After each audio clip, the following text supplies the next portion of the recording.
Jorge Juan y Santa Cilia nace en Alicante, posiblemente en Novelda, en el año 1713. Es el mismo año en el que se firma el Tratado de Utrecht, por el cual se confirma la llegada de los Borbones a España. Este personaje, con el tiempo, se convertirá en una de las mentes más brillantes al servicio de la corona española, hasta hoy, por ahora. Que se sepa. Bueno, quedará huérfano muy joven y de su educación se encargarán sus tíos, don Antonio Juan, que era jesuita, y don Cipriano Juan, que era caballero del Orden de Malta. Este lo mandará a formarse a Zaragoza a estudiar para poder ingresar después en la Academia de Guardiamarinas en Cádiz, que era lo que él quería realmente. Ingresa con 17 años y ahí aprendían cálculo, geometría, trigonometría, astronomía, navegación, cálculo de estima, hidrografía, de todo. Y aunque era muy joven, fue considerado el más brillante alumno de la academia y le pusieron sus compañeros, que es importante, el mote de Euclides. Este personaje Euclides, hay que contextualizarlo un poquito, que nos queda un poco atrás. Euclides fue un matemático de la Alejandría de principios del siglo III a.C. y es el autor de Elementos, que es donde se deducen los elementos geométricos, los números naturales, etcétera, ¿no? Es el padre de la geometría. Ahí el ejemplo que tenéis es un fragmento de la escuela de Atenas de Rafael en la que aparece Euclides enseñando geometría. Allí, en la academia, tuvo contacto con las teorías científicas más avanzadas de la época, que eran las de Sir Isaac Newton, porque Cádiz era la puerta para España, para las ideas ilustradas y para la enciclopedia. Se dice que incluso el propio Voltaire era un asiduo de la ciudad y tenía una casa comercial de vinos allí que le permitía entrar y salir sin mayor problema. En la academia, en definitiva, tuvo grandes maestros como Blas de Lezo, que es una de las figuras fundamentales de la Marina española. Era conocido como el Medio Hombre por sus múltiples lesiones y que fue el azote de los corsarios en el Caribe y quien humilló a los ingleses en la batalla de Cartagena de Indias, junto a otros grandes maestros de la academia, como por ejemplo Juan José Navarro, que en ese momento era simplemente un erudito y un gran marino, pero que acabó recibiendo por su papel en la Guerra del Asiento, junto a los de Lezo, el título de Marqués de la Victoria. Casi nada, ¿no? Fue el primer capitán general de la Armada Española. Cuando aún no había acabado la formación, en su última etapa de academia, a Felipe V le propusieron hacer una expedición mixta franco-española para medir el meridiano terrestre y conocer exactamente la forma de la Tierra. ¿Y a quién mandaron? Pues a Jorge Juan. Y sus mediciones y sus cálculos fueron la base para que el sistema métrico decimal fuera adoptado universalmente y que el metro sea la unidad de medida que conocemos hoy. A su vuelta, habían pasado casi 10 años, porque los estudios fueron interrumpidos varias veces por guerras, ya había muerto Felipe V, y la nueva cúpula les trató con bastante indiferencia, tanto que incluso pensó en pedir destino el Orden de Malta, pero la casualidad hizo que le presentaran al Marqués de la Ensenada, que es otro de los grandes, que era ministro de Fernando VI y que tenía otros planes para él.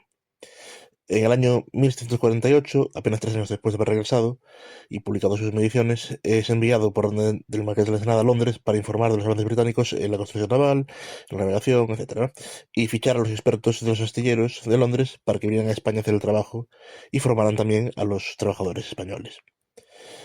De su época de espía de Londres, aprendió la división moderna del trabajo cualificado, copió pieza a pieza los diseños de los barcos, dibujando a mano, y las primeras aplicaciones de la máquina de vapor, además de informes de planes, tácticas, etcétera. Cuando lo pillan, ya llevaba allí trabajando 18 meses y escapó disfrazado de marinero francés. En el año 52, el Marqués de la Ensenada lo nombra director de la Academia de Guardiamarinas de Cádiz, y allí podrá experimentar todas sus teorías matemáticas sobre la construcción naval, revisando desde la tala de árboles hasta la construcción de los diques. Y también implementando el sistema de los 4 arsenales reales, los 3 actuales, y el de La Habana, que ya no está claro que no. No solo dirigía la escuela de guardianías de Cádiz, sino que también tenía que hacer trabajo de campo, y así viaja a Ferrol para participar de la construcción y el diseño del arsenal militar y del barrio de la Madalena, que está preparado para ingenieros y para oficiales.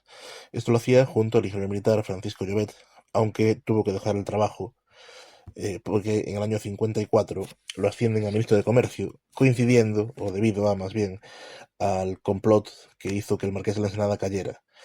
Benjamin King, que lo tenéis ahí, es el embajador británico que odiaba al Marqués de la Ensenada porque veía cómo la supremacía británica naval peligraba si continuaban haciéndose las tácticas que ellos estaban desarrollando.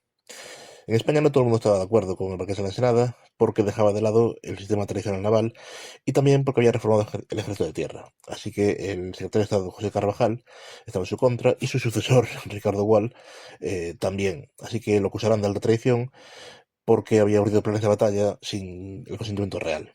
El caso es que, entre que desterraron a su velador en Ensenada y que vio que todo su trabajo se tiraba por tierra, mirando hacia los eficientes sistemas reconstructivos franceses, se acabó refugiando en Cádiz, donde redactará el examen marítimo, que es fundamental en todo el mundo desde entonces, y fundará la Asamblea Amistosa Literaria, donde discuten sobre artillería, astronomía, navegación, etc., y será el embrión de la futura Academia de las Ciencias. Tan tranquilo estaba, y estaba casi jubilado, cuando en el año 67 el rey le reclama para otro trabajo complicado como embajador de Marruecos. Revitalizado por ese nuevo impasse, retoma sus viajes de ciencia y se va a California para medir exactamente la distancia de la Tierra al Sol. Un genio, aunque estuviera ya retirado. Cuenta la leyenda que en su lecho de muerte, en el año 73, le escribió una carta muy dura al rey Carlos III, explicándole exactamente cuál es el problema y qué atraso había supuesto abandonar su plan en favor del sistema francés, y qué pasaría en caso de guerra. Anticipó lo que pasaría en Trafalgar 32 años antes de que pasara, si le hubieran hecho caso. Bueno, en el año 73 muere Jorge Juan a los 60 años y hoy es un gran desconocido, aunque tiene un montón de homenajes. Salía en el billete de 10.000 pesetas, que es el de más valor.